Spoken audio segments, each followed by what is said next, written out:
for us, just cutting down on the education, I guess.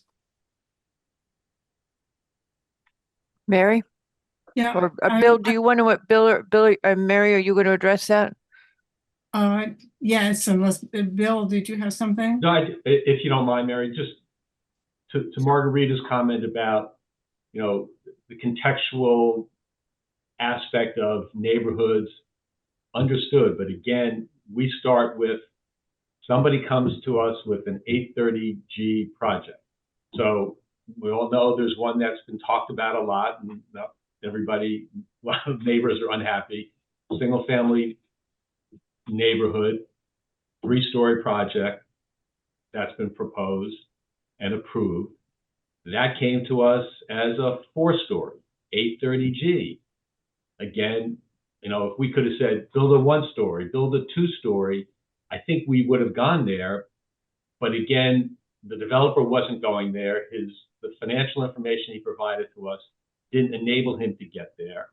So, we said, okay, let's make it 3 stories as opposed to 4 stories. So again, it's a difficult thing for us to try to address because, again, if we can't get more affordables, we certainly want the size of the project to be reduced, understanding that if we don't do anything, then you get a 830G set aside, which is going to be even larger than the AMI that we come out with. So I just want to make sure everybody understood that we were not, if we prove a 3-story conditional commitment for a 3-story building that happens to be in a single family residential, I don't think it should be perceived that the members of the trust board say, hey, yeah, we think 3 stories in this single family neighborhood is a good thing. Yeah, and I think to follow on that, I'm wondering both in terms of size mitigation and comparability, whether this is just a question of timing. Should there be some planning and zoning input while you're discussing those issues with the developer? I have no idea how that would work in terms of the requirement that planning and zoning do everything at a public meeting. It just seems to me that if there's a disagreement about size mitigation or comparability, that should be brought up before the trust board is asked to actually do a conditional commitment letter. Because then, if that's, yeah, that's going to be I'm sorry, Marguerite, if that's going to be the issue when it gets to planning and zoning, maybe there should be some way to preempt it being an issue once it gets to planning and zoning. Margarita, did you have a suggestion? Yeah, and when we've talked about this, the fear is we don't want to, P&Z should not be intruding on the trust authority. So I had thought about, well, what if somebody can only go to the trust after they've done a pre-app with P&Z? But does that step on the trust's authority, legal authority, which would not be right? The trust should do what it's going to do, but we all have to be aligned with the affordable housing plan and how we interpret it. But I'm scared I think it's wrong of us to guide the trust decisions with our input. Does that make sense? I think that's overstepping by P&Z, because you all exist as a regular town entity. You are your own entity and you have your own authority. But that to me means that there's no way to short circuit the disconnect that we have now if any input by planning and zoning is going to be viewed as a question of authority. Bob Nick has got his hand up. Yeah, I can't, for some reason, I'm sorry. You froze, Bob. Froze. Okay, there you go, Bob. It keeps freezing. Margarita, I appreciate the concern. I do think, though, that the folks on the commission, I'm sorry, on the trust, on all occasions that I've worked with all of them, have wanted to do something that achieves as much as we can the goals of the affordable housing plan. The important thing to keep in mind is that the trust has absolutely no power whatsoever to compel a developer to do anything at all. All we can do is incentivize. And the only tool we have to incentivize are economics. So with those 2 points, which are absolutely fundamental to the trust's foundation, I appreciate and respect and thank you for the concern about the extent to which P&Z might even want to dig into what the trust is doing, because 100% of what the trust is trying to do is founded on economics, which I understand P&Z is not supposed to be meddling with. Mr. McRae. I think Mary has got a good point. I've always found that that we're looking at a development, and in the information that we have, we find that actually the property owner or the developer has gone to the trust fund and has already received a commitment on a specific thing. And I find personally that when that happens, I feel a little blindsided because I have a project now that has certain components that are actually kind of given. I think Mary's point of actually coming to P&Z prior to the trust fund, so we can get some sense of size, scale, affordability, units, that kind of thing, before it goes off to the trust fund. And maybe we can recommend we're more concerned about size on this one than affordability, or we're more worried about a mix of units on this one than size, that kind of thing. Just as a kind of a thought or a guiding thing for them when they're actually looking at what the financials are and how that reflects to what the developer is going to state in terms of, I can't do size, but I could do more affordability, or the other way around. But I think Mary's point is actually, yeah, first stop should be P&Z, then the trust fund. So they've got a kind of sense of where we're going, or what we're looking at in terms of the context, as you were saying, Margarita. If I think could- Bob, that's Bob's non-virtual hand that's up. I think that might be very constructive to try. I mean, obviously, we, meaning the whole town, is sort of trying to feel our way through a forest with very little pathways. Margarita and I, when we first got the trust going, debated many times who should go first, and sort of settled on the trust going first, simply because if the trust didn't like what a developer was proposing, the developer was wasting their time going to P&Z with something that we weren't going to approve. It just seemed to make more sense. But if the thought was that we should encourage developers to come to P&Z with a pre-app that doesn't get into economics, that simply shows here's what our set aside would look like, and we are thinking of going to the trust either to put in more affordable units or reduce the size in the following ways, I think that's entirely consistent with the shared mission. And if that would help folks on the commission feel more feel better, feel more integrated, feel less blindsided, whatever the word is, from my perspective, I'd support that. So one of the great frustrations, most of you here know, but we have something at P&Z called a pre-application. It's under state law. And the idea is a developer can come to us with a back of the envelope. Hey, I'm thinking of doing this in such a neighborhood. They don't need to have anything drawn out, anything done. They can just talk to us about it. It's great, except they tend to come with full-on plans, and it has replaced what we previously had called a preliminary site plan. So if we could get them to just come in and talk without anything drawn out, without having spent any money, and say, hey, we're thinking of doing this.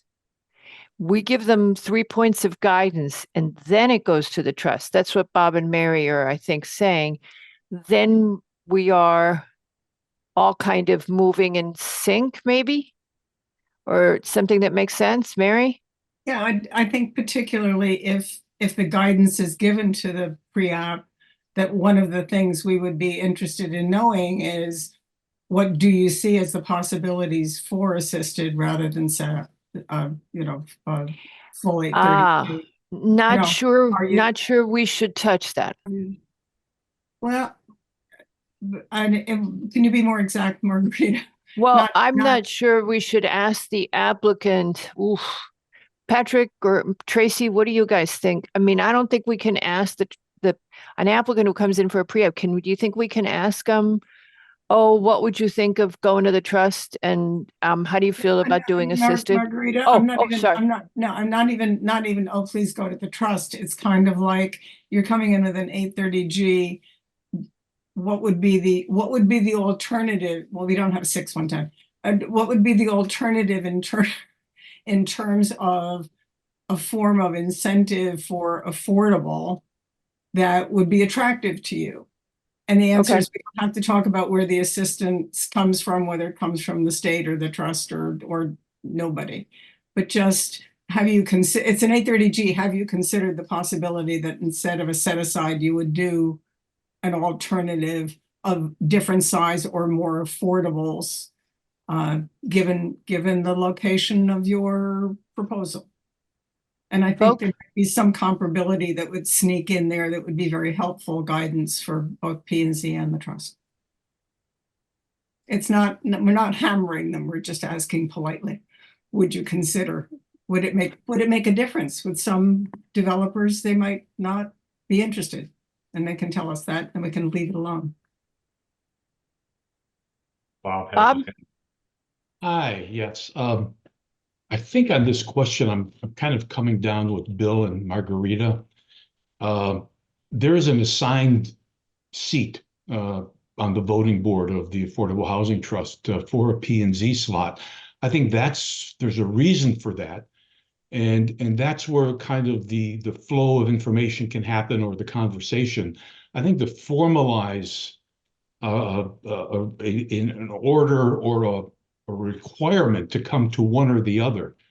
I think Margarita and Bill put their finger on it. That may be problematic in the long run, but then I think that was anticipated by having a voting role. So I would suggest it be kept as is two separate town boards, but the liaison is clearly coming with the permanent seats on the Affordable Housing Trust to provide that conduit and that conversation, because Nick Macri's points are obviously correct, but I think it was anticipated how that could be handled.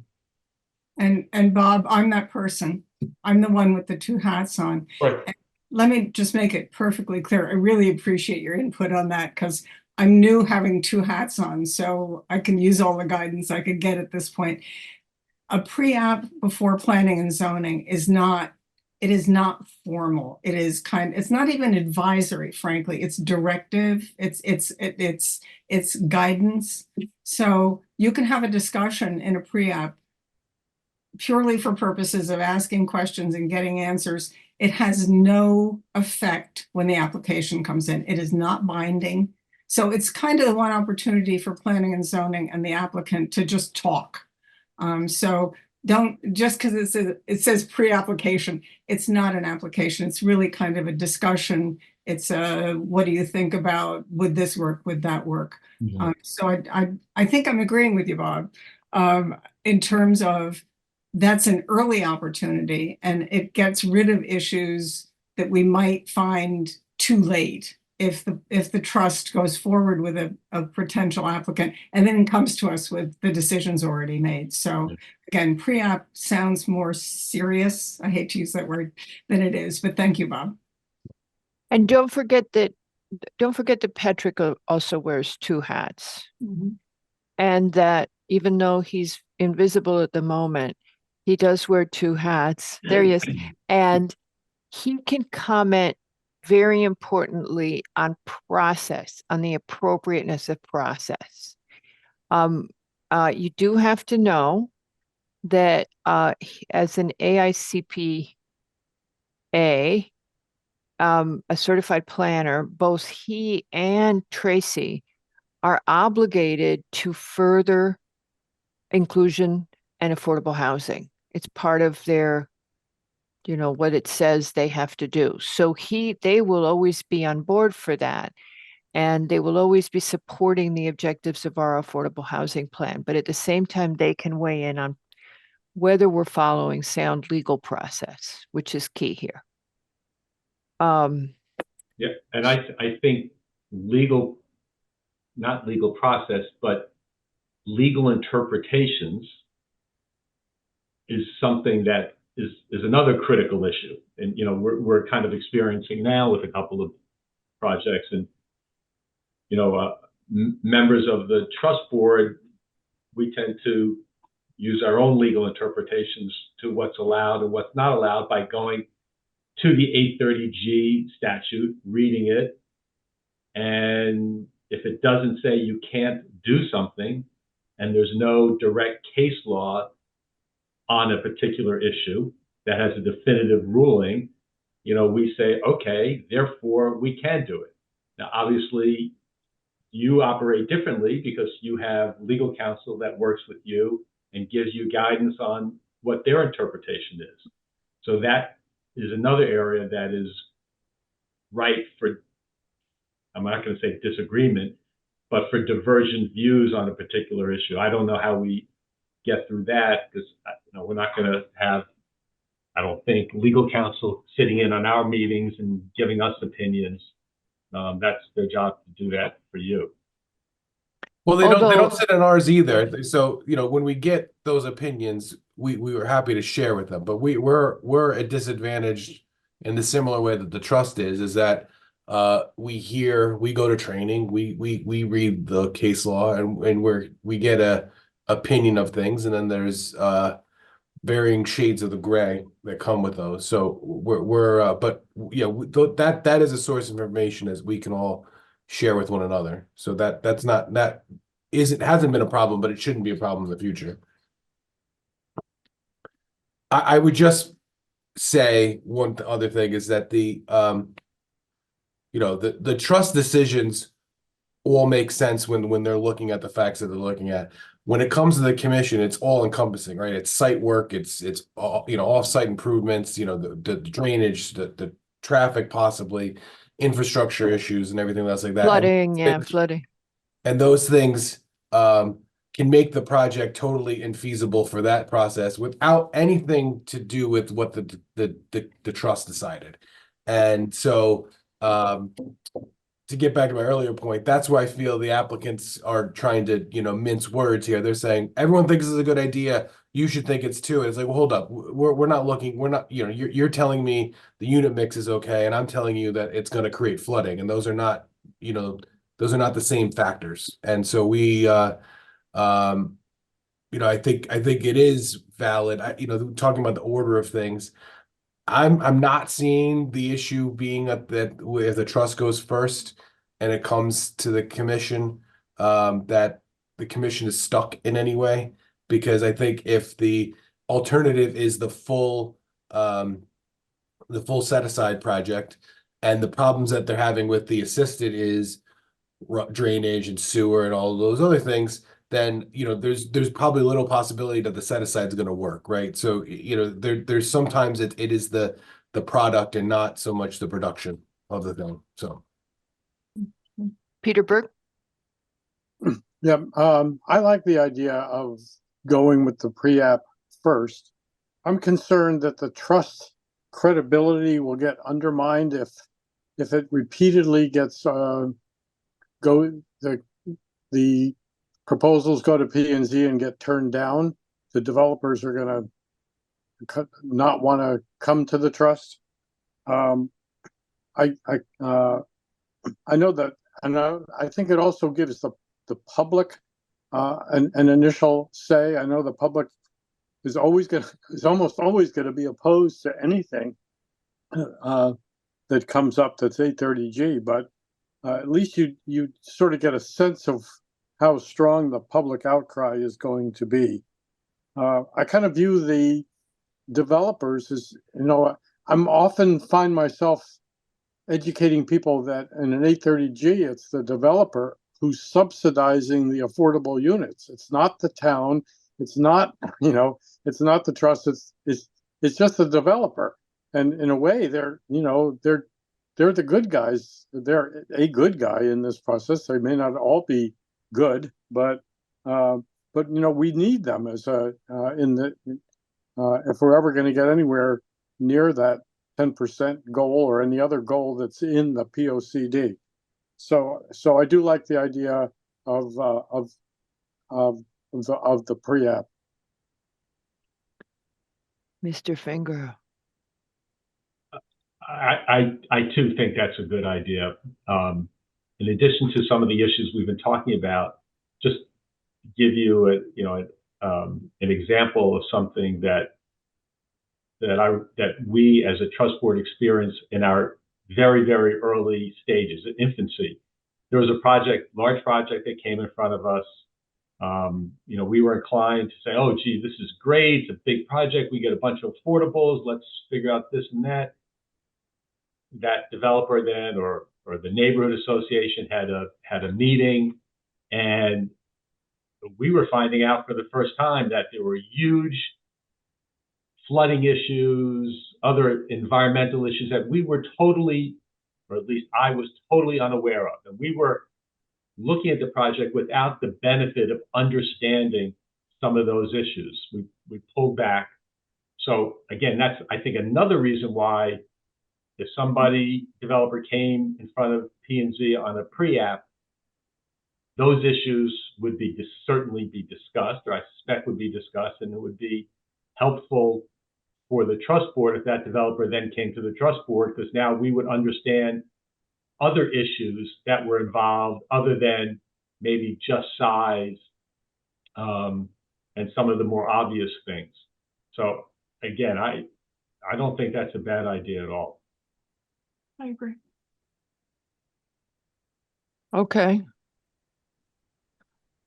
What else?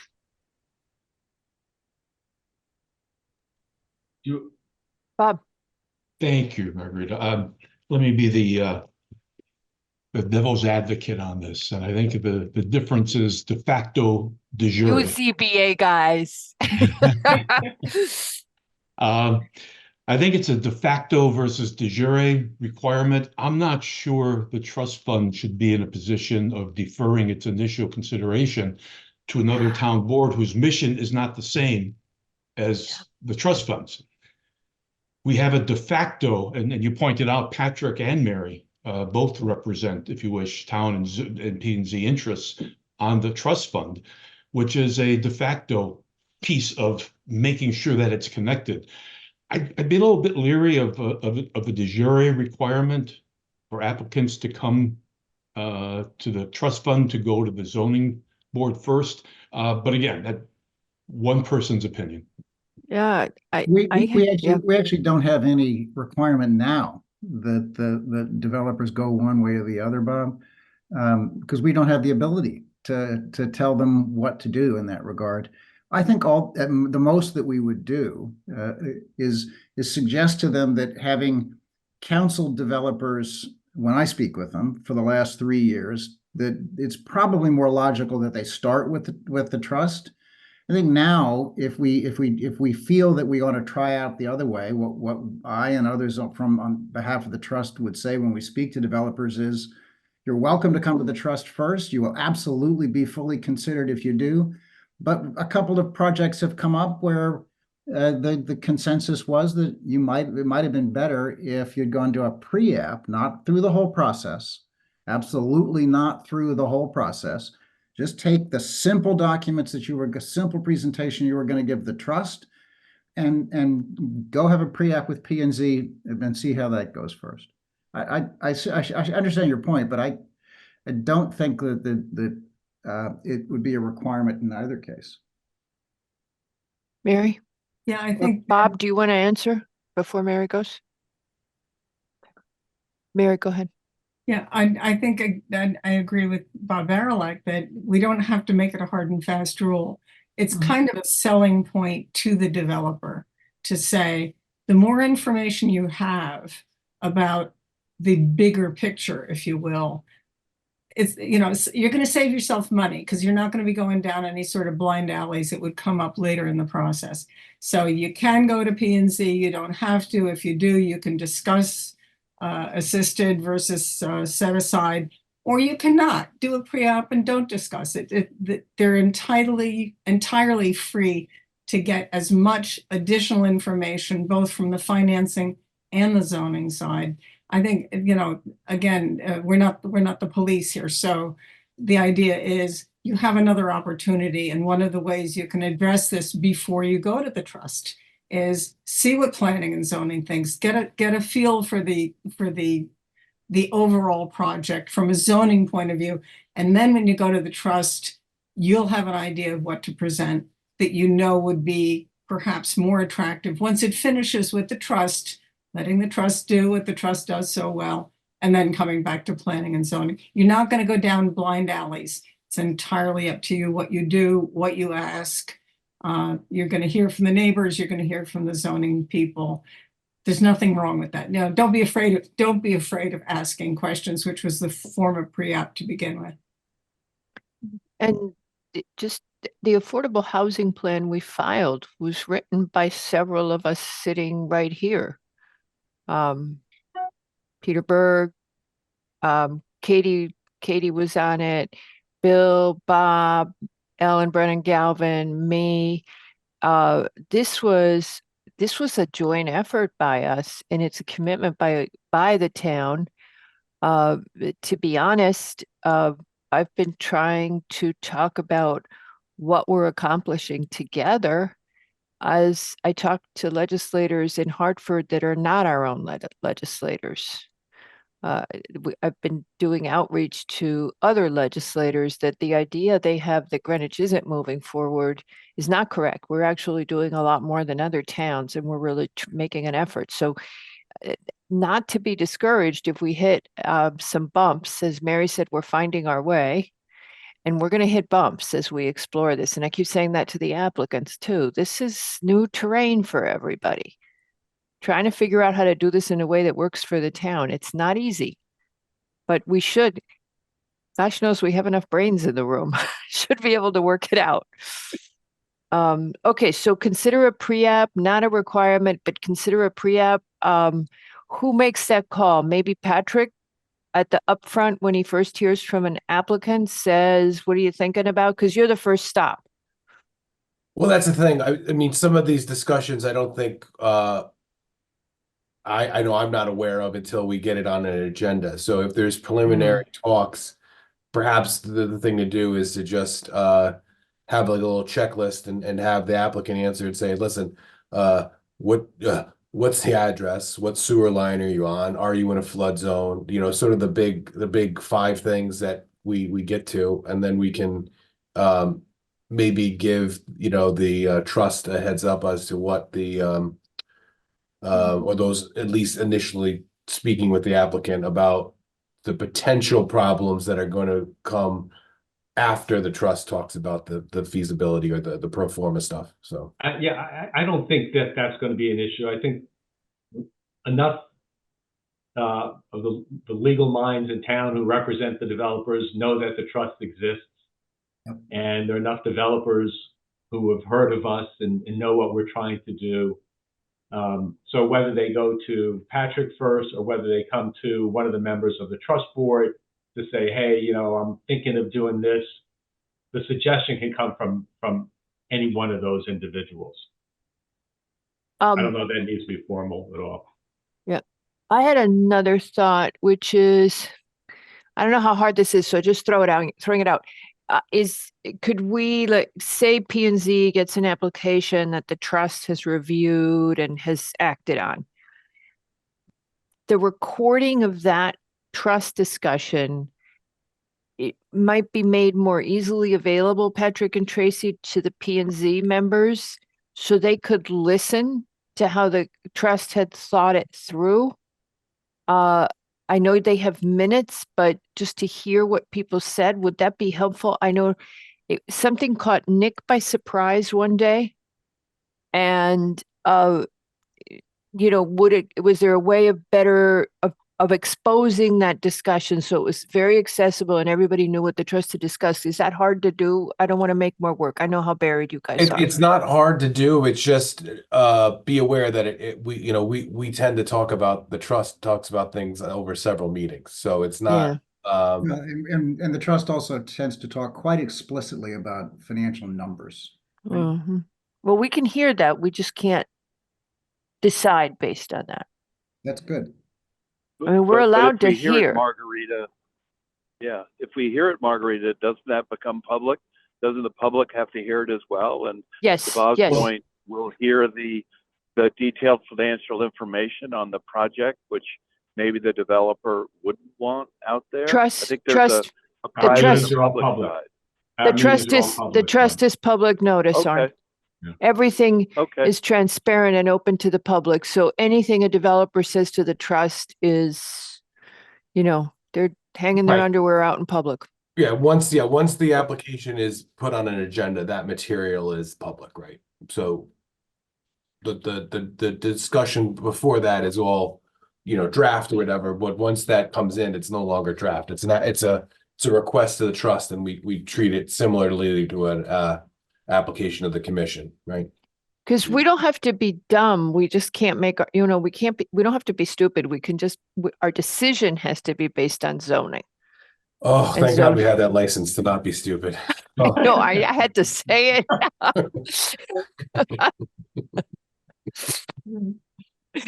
Mary, And yeah, and I think to the extent that one of the things that we're working on in Patrick's spare time, because we don't want him to sleep at all ever again, is pulling all of the trust documentation together in one place, much the way we have it with planning and zoning.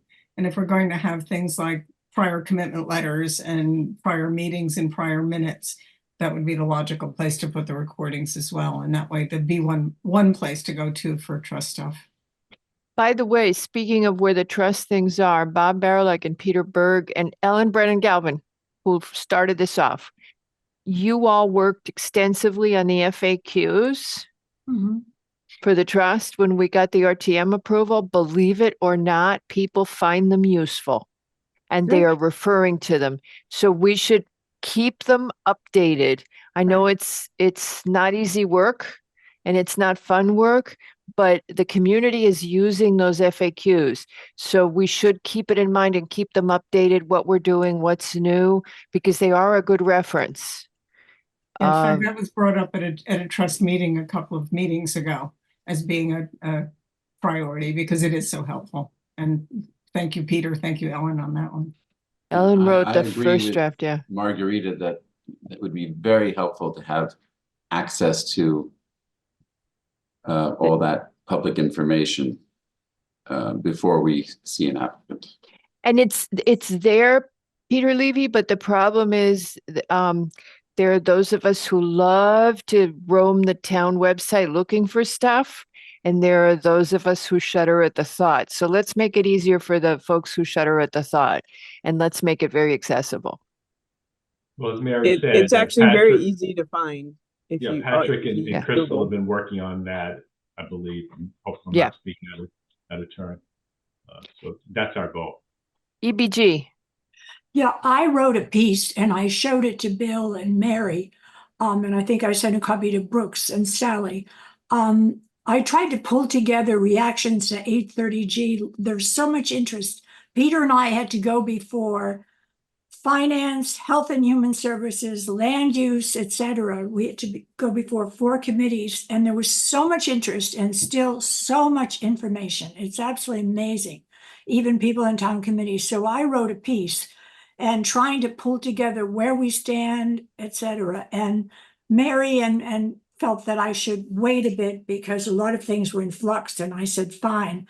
But something like that with input from all of you would be useful, just because there's still, it drives me crazy. There's so much, and I said to them, our last meeting, I think I had in my head when I was writing it, the nega board, people that make a lot of decisions, the chair of the budget committee of the BET that are still, really misinformed. So I have something, and with input, I don't know what to do with it, but I thought it was important to kind of update some of these issues. okay. And I've been looking at Ellen's work, and as usual, it's first rate, and it's wonderful to read something in writing because I'm a writing kind of person. The interesting thing to me would be try to decide what the 3 or 4 or 5 greatest or broadest misunderstandings are Right. about 830G, because I think I had looked briefly at some other material on the town website. It's almost like a law review course in 830G, and sometimes, which is the worst thing that it could possibly be, as necessary as it is from a legal point of view.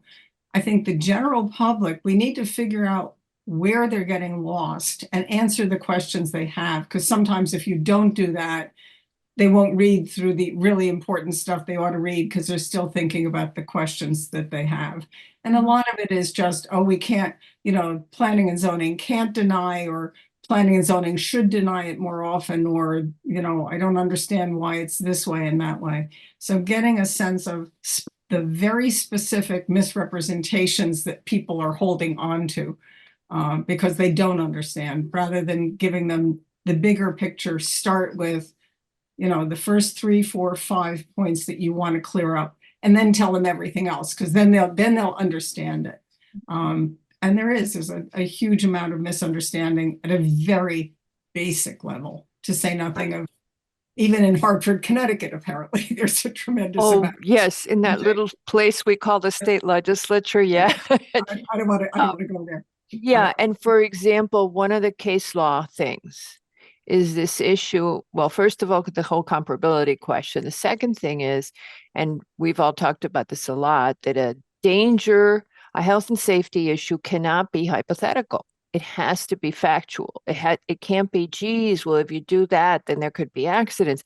It has to be, we know that this has happened. These are facts.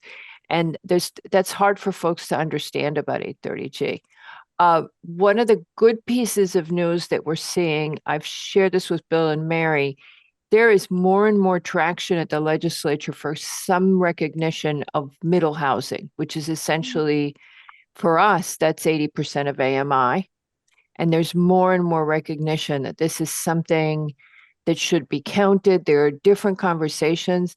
There's one interesting conversation that middle housing should not go in the denominator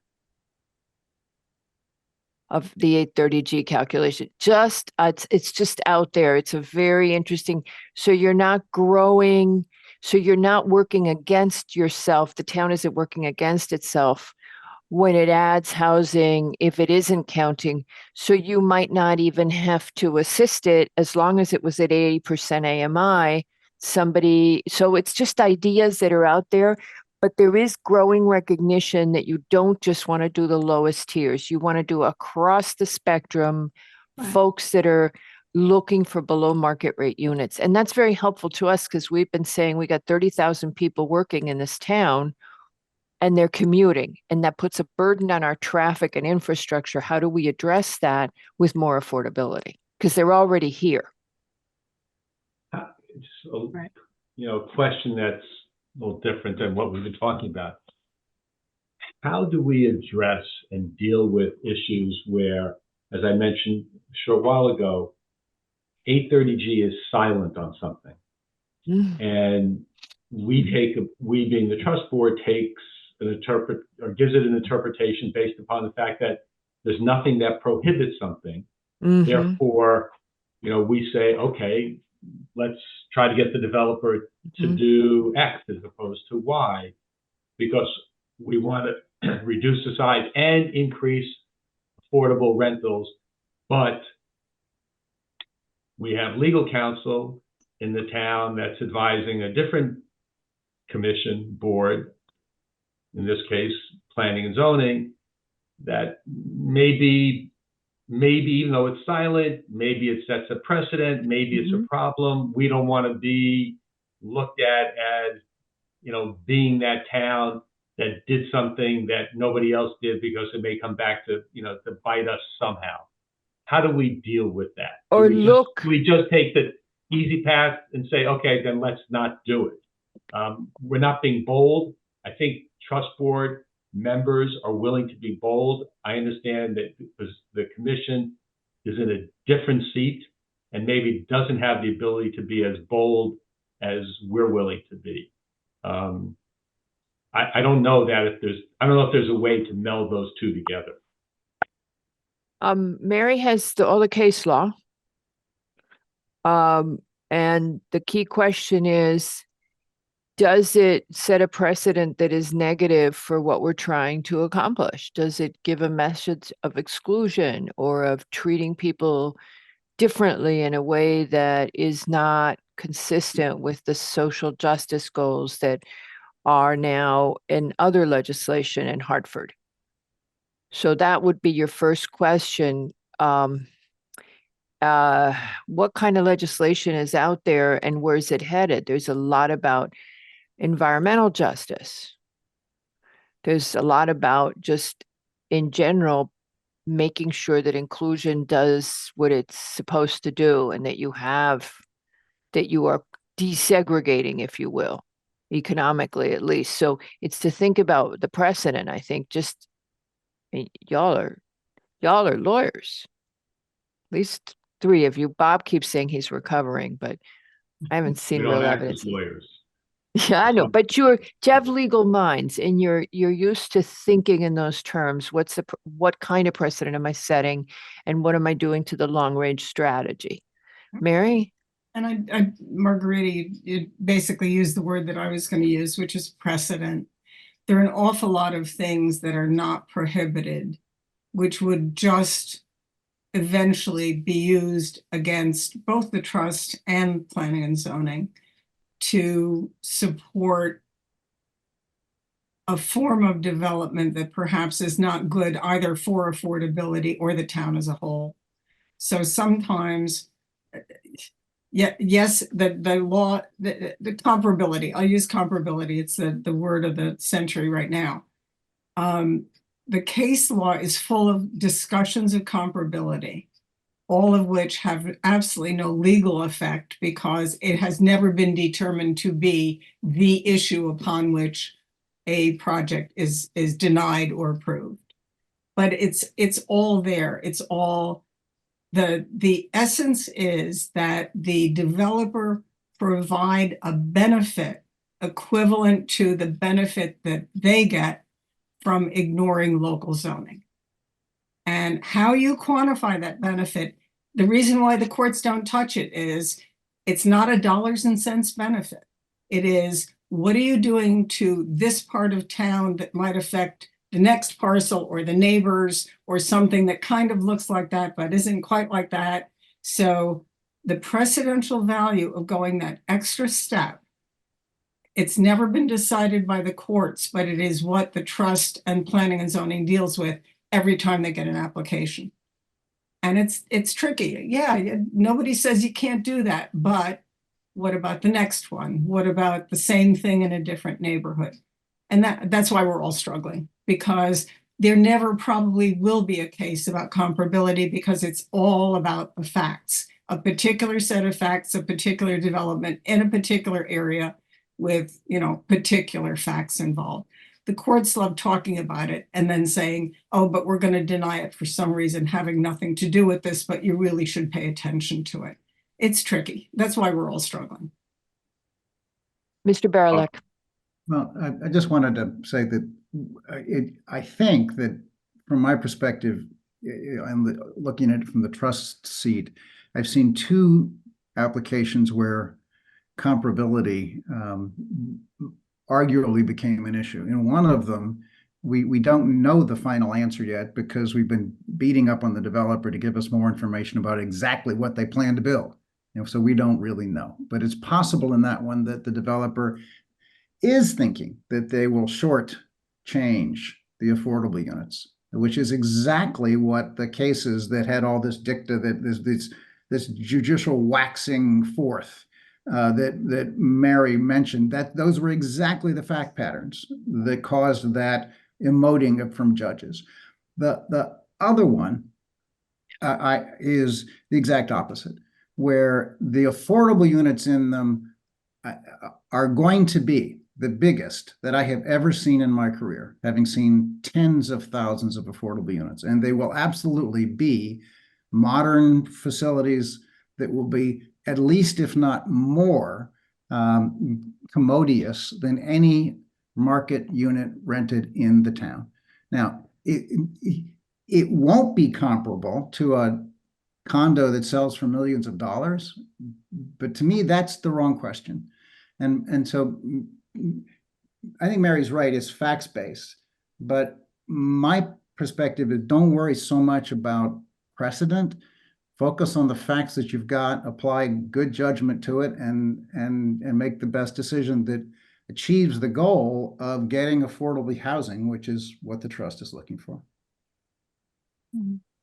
Well, I There's like not- thinking of not good. precedent. I'm sorry. Well, Mr. Levy, go ahead. Yes.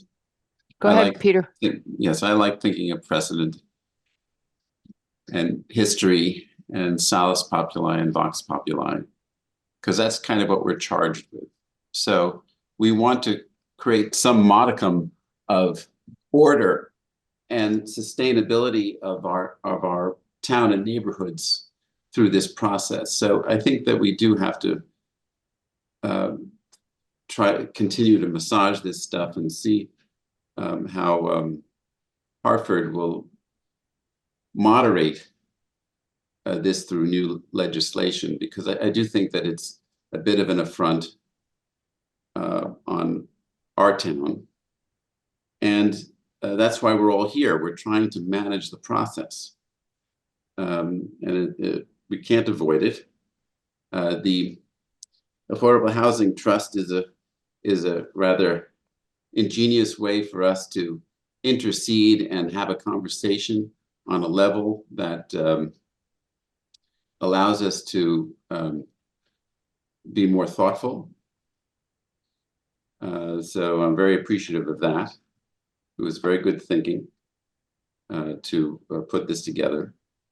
But we still have to come together and go through all the maturations of these applications that put a burden on us, and figure out how to persuade applicants to consider our point of view, as we all know. So precedent is very important. History is very important. And that's what we're trying to push. We need to advocate for ourselves and not worry about anything else. Our duties are to advocate our position and to push it forward as best we can. I think that we shouldn't be ashamed of that. We should be proud of being an advocate for our town. But that's the stance I think we should take. So I would agree with what Peter says and that we should advocate for ourselves, but I just want to make one comment, or maybe it's a clarification of what Bob said, and maybe it bridges the difference between the two. I mean, we should definitely be mindful of precedent, but we should be careful how we define that precedent. And I think what Bob is saying is that the precedent for comparability that we follow could be something along the lines of making sure that the apartments are comparable to other apartments in the general area that people might otherwise live in, rather than saying it's exactly the same thing as in this particular building, because the idea that somebody could buy a $4.5 million apartment for $800,000 is effectively wasting $3.2 million, which could otherwise be applied to providing a lot more affordable housing. And so I think that how we define precedent will inform how we advocate for that which is best for our community. Well, Brooks and Bob, what you say is very poignant. And the struggle that I personally am having is that this 40-year tying up these apartments for 40 years, and so they sunset. And I struggle with this idea of rewarding these developers with in these applications, where eventually these housing units go away. And then I don't understand what happens down the line with 830G. Do we lose, once we lose those units henceforth, are we all of a sudden, all the gains that we've made wiped out? Well, okay, so it's a two-part question. Greenwich Communities is forever. It's not, they don't restrict to 40 years. So that's why we count all the units that Armstrong Court has, even though they were built in 1950, whatever it was, 51, I think. So those count forever. But if a private developer comes to us with a set aside or an assisted, and he deed restricts it 40 years, when that unit, when those units unrestrict, yeah, they come out of the numerator and they go to market. So this is this creates a catch-22 situation, which is very unsettling, and we need to be talking about these things and informing people about all of these inconsistencies. There are always inconsistencies in things, but we do need to speak about them so people understand the dilemma that we face. Yeah. Peter, I agree with you, but we're living with 830G as it stands now, and we're being, judged based upon 830G, and there are lots of inconsistencies. There's lots of problems, in my opinion, with 830G. But that's the law of the state, and what we're trying to do is work within the confines of the wording of 830G to do what's best for the town, given that we have to work with 830G.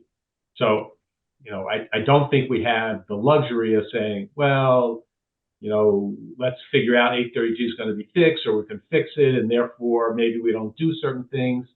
But I 100% support the comments of Bob and Brooks about how we should be reviewing things, and we should be advocating for what's best for Greenwich, given the rules that we have to play under. We should do what we think is best for Greenwich and not overthink, in my opinion, be overly cautious about what somebody else in some part of the state is going to think about what we've done. If what we've done is to create more affordable units in areas that sort of make sense or really make sense, and at the same time, by the way, we've reduced what would have otherwise been an 830G set aside, I think that's a win-win for the town. I'm sorry, Mayor. Just to respond to Peter's comment, I like his idea, and actually it raises an idea I hadn't considered, which is the law requires at least 40 years, but there's not too much economic difference between 40 years and 100 or even perpetual.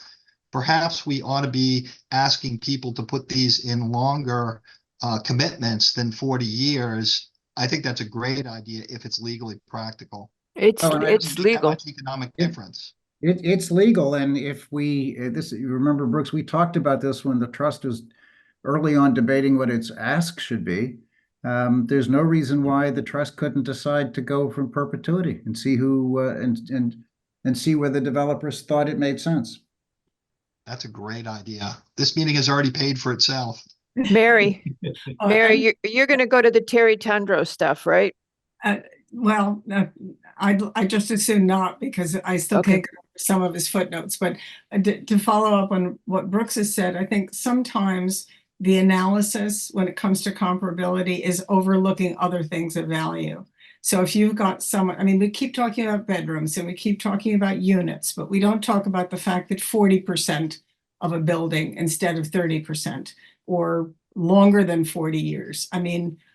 That I assume that given the assumption that market rate apartments will always go up in value, the developer's only taking the hit, you'll excuse the expression, in the beginning, because something is limited against something which is growing. So yeah, it's a 40-year, it's a 40-year burden, but it really only hurts for the first 5, 10, 15 years. After that, the market rate will be almost virtually complete subsidy. I love the idea of perpetuity. I don't know the objection. I can see the objection, not to speak for developers. I can see the objection being there is an administrative cost to having restricted a portion of your apartment. And so, of course, that sort of thing gums up the works a little bit and may change the sale of a building. But the more common it becomes, the more people will recognize that it's part of owning a building that has affordable housing. I've always liked the idea of perpetuity because it makes it a permanent solution, at least with respect to that. So, 40% or 40 years or perpetuity, things in addition to size and number of units and number of bedrooms, that's a value as well. I absolutely agree. Anybody else? So we have sort of an idea of how to move forward. And we're gonna try to do the pre-apps. We're gonna look at what kind of precedent. Y'all are gonna play with the idea of doing perpetuity. Just for grins, just to throw this out there, after we met, and Deborah Franceschini is here, after we met with some other towns in Fairfield County, all of them are funding their affordable housing trusts with development fees on their building permit. They have a surcharge on their building permit, not fee in lieu, but surcharge on the building permit. And that would be Stamford, Westport, Darien, New Canaan, and Fairfield. And I ran some numbers for Bill and Mary, and a $2 fee, and I sent it to someone else who's listening today. A $2 more per thousand would give us, what did I tell you, Bill, like $300,000 a year? Yeah. And Greenwich already has relatively high building permit fees. So I'm not sure that it's something to think about. I don't know that's what the other towns are doing, but if it yields enough or there's a better path for funding. Patrick just turned on his lights, so maybe he's going to add something. No, okay, and he's I'm muted. just back. Sorry, there's construction outside my window, and I'm trying to get away from it as much as I can. So I don't know, $300,000 a year is not much for the trust, and that's at $2. And it takes us, Bill, what did it take us from sort of 13? There's a different fee for residential and non-residential permits. So it took us from, I think it was like 13 and 14 to 15 and 16, something like that. It was pretty high, got to be pretty high. And it's high relative to other towns in the area. So I don't, development is a woe for P&Z always, because we're trying to live the POCD. But if it dried up, we'd all be miserable, because what you want is a town where people want to live. You always want a town where people want to live and thrive. So you want to manage your growth, but you don't ever want to lose demand for it. And what would happen if our building permits were out of question? Do we make Greenwich uncompetitive? That's really one issue I wondered about. But I'll look at the other towns when I get a chance. Bill remembered Fairfield, was it? Which town did you remember? I think it was who was doing a fee in lieu you're talking about? Or adding a permit? What their developing fees were in general. They were like $5 per thousand. Yeah, one town was 5 per thousand, and another two were I forgot which ones. Fairfield, I think, was 5 per thousand. And one of the other Fairfield County towns was also 5 per thousand, and one was 10 per thousand. That's their total fee, and we would be adding 2. to that. And that was just to get a $300,000 a year. So not clear that works. Deb Franceschini has her hand up from Ridgefield. She's the Affordable Housing Chair there. Deb, go ahead. So just to talk about other towns, New Canaan has a model where they charge $10 per $1,000 in construction fees. And then I guess Westport recently implemented the same model, only it's $5. And then some of the other ones are doing it based on construction costs. So $5 or $10 per 1,000 in construction costs is how they make the trust fund grow. We don't have that in Richmond. Talking about adding fee because we do have inclusionary zoning. So they have the option to the trust fund or trust fund once that's in place. But we're still in the process of trying to get that created and approved by our board of selectmen here in Richfield. And we told Margarita, I think I'm looking at what you had sent me. Said currently where residential is $13.26 per 1,000. And I don't know whether it's 1,000 of the building permit fee, construction costs. I'm not, and that was only for new construction. And non-residential is $15.26. Bill, ask that a question permit fee figure is based on the estimated cost of construction that's provided by the applicant at the time Yes. the permit is Submitted. submitted. And I As can we tell think you, about this, we've Okay. discussed this issue in affordable housing a couple of times and it's come and gone. It's also been discussed in the RTM. And one of the issues that it surprises me that people don't think about is that when we build 10 residential units, we're obligated, if we want to be on the exempt list, of providing one affordable unit. And so anybody who constructs 10 new residential units is obligating the town for one affordable unit.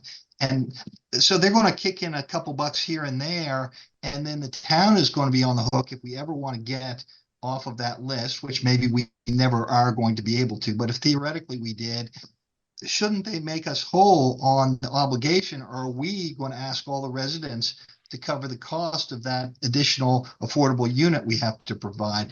Bob Barilak and the group did some work.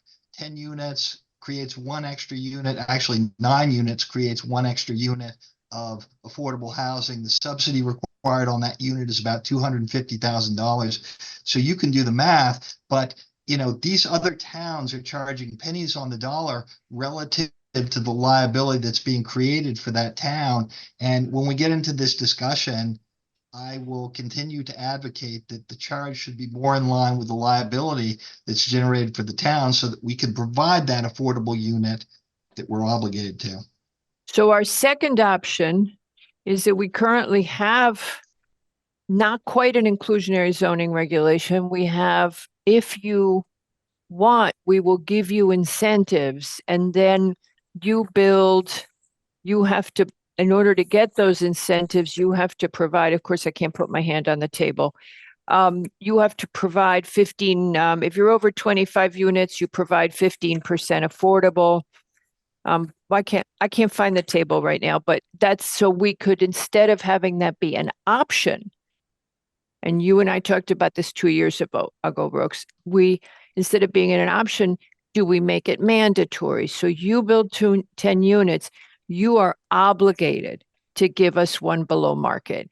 And it would start at 80% of AMI or at moderate income. That wouldn't count for the 10% is the problem. But where do you start it and what's your requirement? And a lot of other towns, as Deb Franceschini just said, they have inclusionary zoning already. Westport has it. Remember, Bob, Westport came to talk to us when they passed it.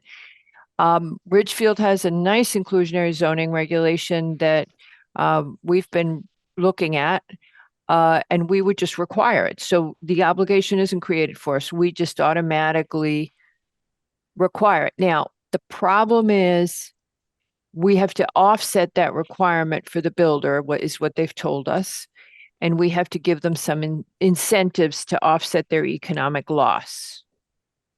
I'm sorry, you're saying that they want more profit, so they want us to pay that. I mean, this is a much bigger discussion, so it's probably not completely the venue of this, but I just Nope. want to put a Want to stake in throw the it out sand. there. I Go want to ahead. put a stake in the sand that, as we move towards one of our goals, which is trying to move closer to the mandate from the state to get off this list, and I'm not optimistic we'll be able to do it. But I think that people who put us farther behind in that process ought to at least make us reasonably whole on that. Mhm. And it's a bigger discussion. I mean, I'm building a house in another jurisdiction for myself, and I wrote a check for $25,000 for their affordable housing fund, and that was just one unit, one residential unit. All right, so 25 or more units, you're We can do that required, here. if you want to have our incentives, our zoning incentives, and we already have this in place, okay? This has been in place and we don't have many takers. If you're building 25 or more units, you have to have 20% of those below market. And then you get, but to get incentives, you're not mandated to make 20% of those below market. If you want zoning incentives, that's what you have to do. The zoning basically only lets you go to 0.75 and you can, yeah, let's just call it 0.75. It's a little more complicated than that, FAR. So it's something to think about what Brooks is saying, because it's another way of tackling it. And I just wanted to throw it out there because the funding for the trust is essential as well. And it's a path to funding for the trust. When we got the trust ordinance approved as Brooks, Bill, Bob, Ellen Brellen, and Galvin, and Peter Berg will remember, we promised the RTM we wouldn't do fee in lieu without talking to them. And we keep our promises, but we said if it comes to a development fee, the RTM would approve it. Okay, that's RTM powers. That's within RTM authority, right? I'm pretty sure. I think I looked that Yeah, up I once. mean, I think we took a run at it before. I don't Yep. think it was done correctly. I tried to encourage the people who did it before. I wanted to work with them to get this through, but they didn't take up my offer. But I think this is something that we should bring back to the RTM at some point in the not too distant future. And I'm guardedly optimistic that we'll get something enough to fund this, enough to make us not as dependent on the decisions of the BET as we now are, and hopefully enough to make us whole on the increasing obligation to provide affordable housing in order to get on the exempt list of 830G. So those are all kind of themes that are running through this debate, but I would like to do something on that. Okay. by Well, I the end just of the wanted to year. take people's temperature because I've been talking to Bill and Mary about it. Deb Franceschini, you raised and lowered your hand, but we'd love to hear from you. I just want to step in and say that as part of our presentation to the Board of Selectmen, we did an example of how much money we would have in trust fund going back from 2015 to 2023. And that would be based on $10 per thousand in construction costs. And that amount would be over 1.8 million, which doesn't sound like a lot of money, but given COVID, but it certainly can add up to a lot of money, especially if you're trying to build that. So, I guess the thing is, if we did 5, it'd be half of that amount, which would still be somewhat substantial. Deb, But you're looking at doing 10 and you're looking at doing it on new construction of single and multis and non and commercial. Yes. Okay. And the thing is, I proposed 5, 7, and 10. And then of course we'll probably have to start this off as a donation, based on similar to what you guys did, just to hopefully get it approved by the Board of Selectmen. But the goal would be any of those fees that come from the inclusionary zoning, which we will have to have, will also go in there. And certainly that regulation could be amended at any point. And hopefully it would be in conjunction with P&Z. Yeah, I was looking, and the building department, because it's the building department's fee structure. I didn't look at zoning permits. I did it on bill. What do you charge for a zoning permit, Patrick? It's also a per dollar base. Yeah, I think Westport just added they did their $5 inclusionary zoning based on 1,000. But they also added $5 to their permit fee. Yeah, and Westport had also done the other one, where they're charging, fire is charging, what is that, $3 per thousand for reviewing multifamilies? In Greenwich, it's 5. Sorry, guys, it's the noise behind me is just a little Yeah. loud. So it is $1 per thousand of construction cost, construction cost for the first 250. And then it's $2 per thousand for the over 250. For Just- zoning permits? That's zoning permits. Commercial, it's $2 for per thousand for the first 250,000. Then the next 250,000 or above 250,000, it's $3 per thousand. And what I found online and on our website is the building permit fee is just a flat, what Bill said, per thousand. There's no break off. So it's just food for thought. I'm tossing it out because we're about to end the meeting and it's just leaving you guys with something to chew on, because the issue of funding the trust in perpetuity is also an issue of how do we keep it funded so we can keep working. Right. You just And have one thing Do you to take into account, do you take into account the fact that we've structured it so these are loans and they're designed to be expensive loans so that the developer will hopefully pay them back when they take on their permanent financing. And so hopefully it won't take a ton of money to keep this thing moving. Good point. I was just looking for sources of money. Mr. McRae? So the building permit for commercial is based on $15.26 per thousand. Yeah, that's what we said. That's just the permit, but for commercial, including condominium, you add another 5 to it's actually for the fire department. So it's actually $20.26 per thousand for I the thought- full permit. I thought they had incorporated the fire review in the 15. Okay, I Nope, didn't realize that. it's separate. Okay, And all then right. if you have an amendment, it's even more on top of that. So you're basically looking at for a commercial, if I was, adding this to something, it would be more of a commercial add-on. It's the So- building permit and then the fire department permit figure, and then whatever you would add to as the, contribution to affordable housing. So $2 or $3 a thousand would not be potentially that awful. It's something to float. Okay, just leaving it. So does anybody have anything else that's burning on their brains or hearts? No. Okay. Well, it's been fun. Thank you, everybody. Thanks for allowing me to talk. Let Margarita. us know anytime that you want to do this again. If you feel like we're disconnecting, please reach out. Any of you, anybody who's here, please reach out. Will Thank do. you. Bye-bye. Thanks, everyone.